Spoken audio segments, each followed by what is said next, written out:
Yemeni port city of Hodeidah. This is not Lebanon or Gaza, but almost 2,000 kilometers away in Yemen.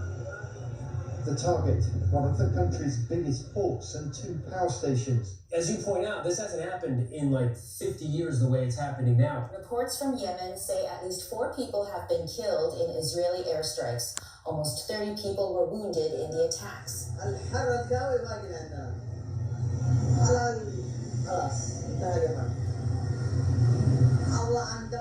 And this is really opening up multiple fronts for the Israeli military and other security agencies to manage simultaneously. Israel hasn't really confronted anything like this going back almost 50 years to the Yom Kippur War and the 1967 war. So this is a multi-front war that is opening up well outside of Israel's immediate borders, and no one knows what the next phase of this will look like. So these live pictures out of central Beirut, this military response from Israel has been extraordinary, whichever way you look at it, and backing it up to the taking out of walkie-talkies and pagers, and then you've got the Hezbollah leader taken out, you've got these hits on Hezbollah, you've got the hits on Hamas, then you've got the Houthis. The only problem is this, Pete.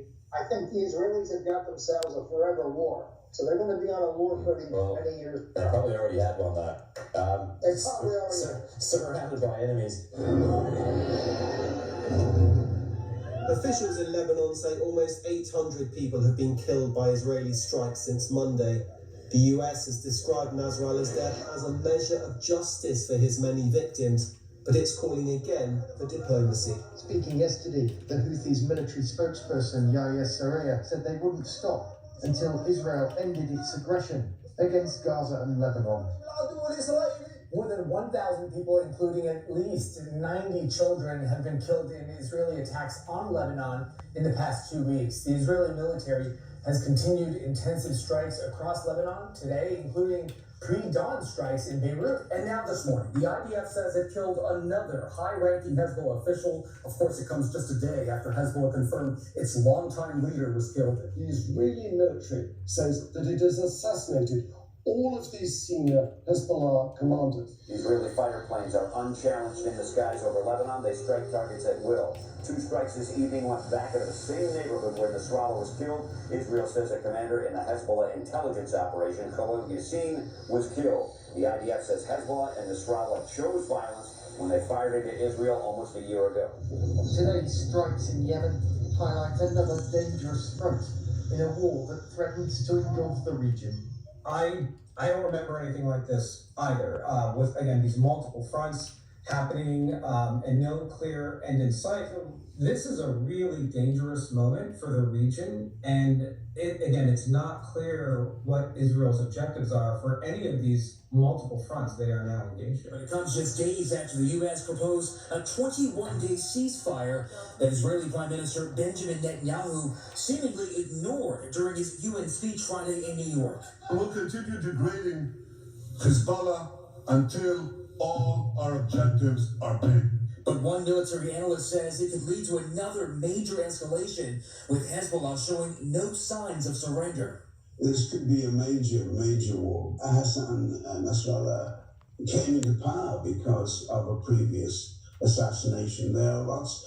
Hezbollah is a movement. It's more than one man. The rocket fire continues. Alarms have been sounding all over the north of Israel and central Israel as well. As a ballistic missile was fired out of Yemen, it was intercepted. In Tel Aviv, people ran for shelter as air raid sirens filled the air. I've been here for 12 days. I've been very struck by the tempo and the scale of Israel's escalation. Israel has ascended to the leadership position in the world in the global fight against terror. Israel is leading the world. Israel is fighting the battles, not just of its own. It's defending America. It's defending all the shipping routes in the Red Sea that as to which America, Europe, and lots of countries are being attacked by the Houthis. It's all Israel right now, and frankly,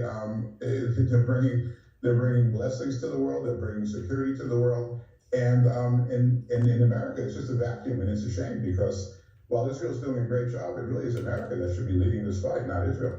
But we have Israel now fighting in Gaza, in Lebanon, and tonight in Yemen. So this is already a wider regional conflict. The fear is, will it become a wider regional war? Well, I have to say, if we look at the direction of travel, that is where everything is headed, and we are not seeing any diplomacy gaining traction. Many in Lebanon now fear becoming another Gaza. They fear becoming a long war. We already have 1,000 dead here. I was here in 2006 in the last war. It took a month to get to that death toll. So US military experts are saying this could get a lot worse before it gets a lot worse. This conflict did not start on October 7th. I feel like it's strange that I have to keep reminding people of this. This is not just about Hamas on October 7th.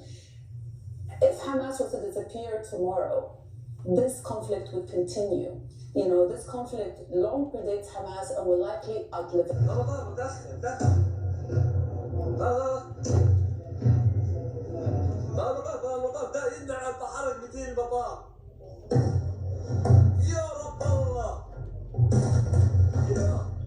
As we watch this view again over Tel Aviv, you see what appear to be impacts now on the ground.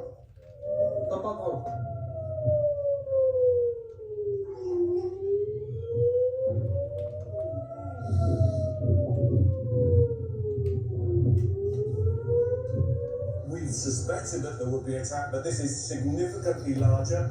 Israel has warned all of its citizens to take all precautions to try and stay underground if they can.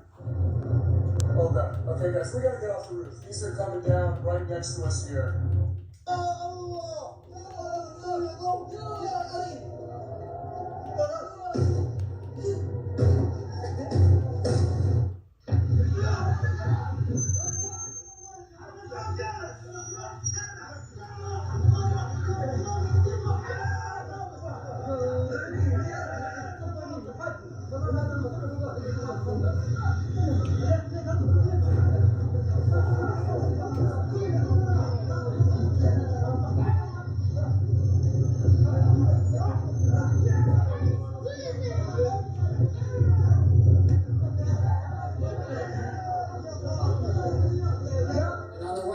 Screen is a live look at where a suspected terror hit in a very crowded cafe restaurant popular area inside Tel Aviv. There are pictures which we cannot independently verify and many videos of at least 2 gunmen who were firing on people at close range. Israel has been very clear that if Iran attacks Israel, it is going to respond, and the response is going to be very severe.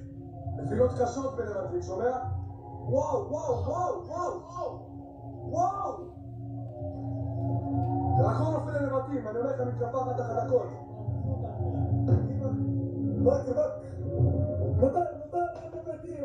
מותר, راح مطار إسرائيل، راح مطار الجيش. يا الله كيف تقول דבר כזה.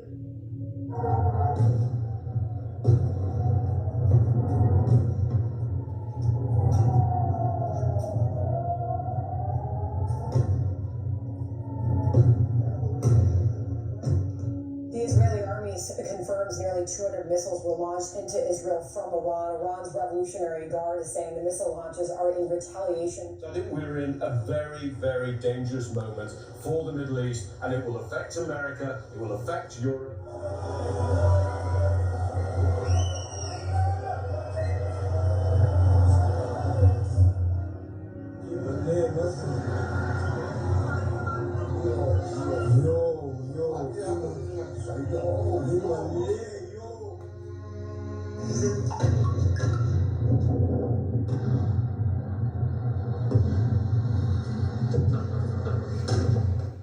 The question now, as Trey has pointed out, is how will Israel respond? There's been a warning from the IRGC, from the leaders of Iran saying do not respond. It is unlikely that Israel will heed that warning. We've heard that Ali Khamenei, the supreme leader, plans to lead Friday prayers in Tehran on Friday of this week. That is a very unusual move by the supreme leader. He does not do...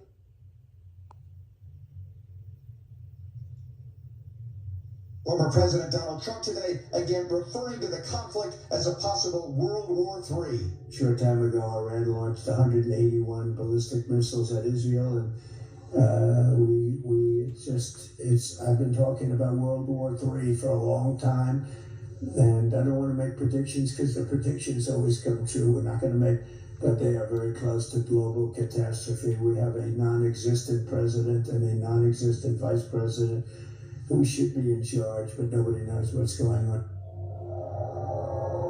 In northern Israel, it was clear this attack was different.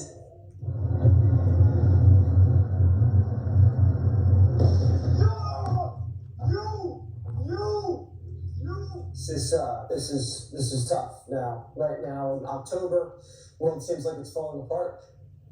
Yeah, it's not just this, it's the longshoremen, it's the economy, everything's going up. Okay, to that point, an escalation that draws the U.S. in, might that be an issue where we could see the U.S. going after Iran's nuclear program? We know that has been a thorn in the Biden administration side for some time now.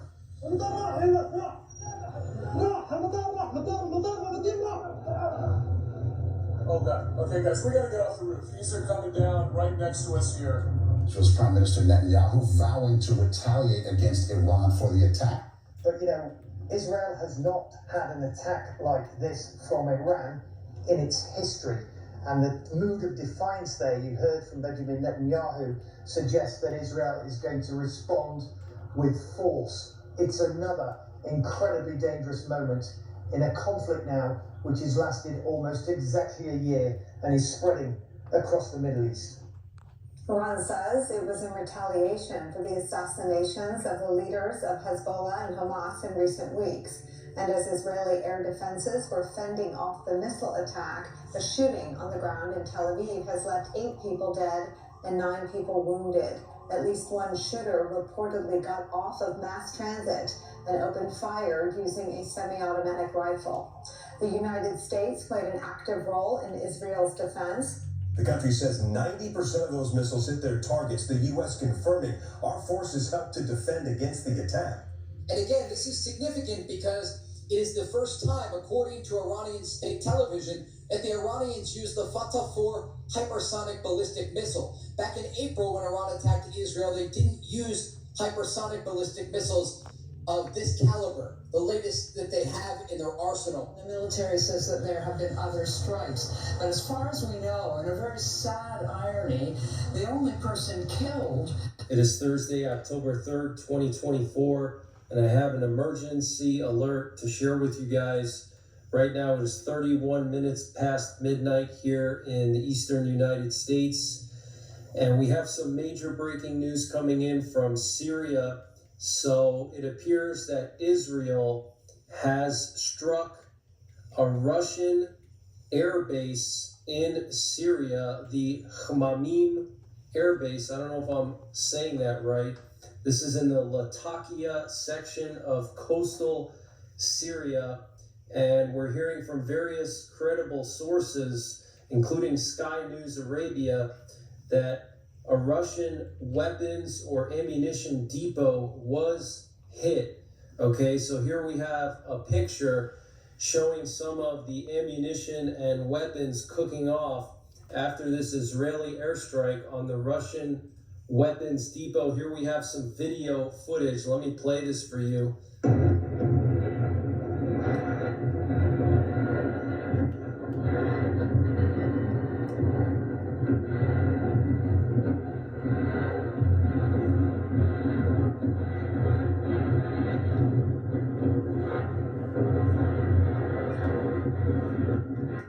So what you're hearing is all the weapons and ammunition cooking off after the Israeli airstrike. So this is at the Russian air base in Syria. Israel just struck a Russian air base, and it appears they targeted the weapons and ammunition depot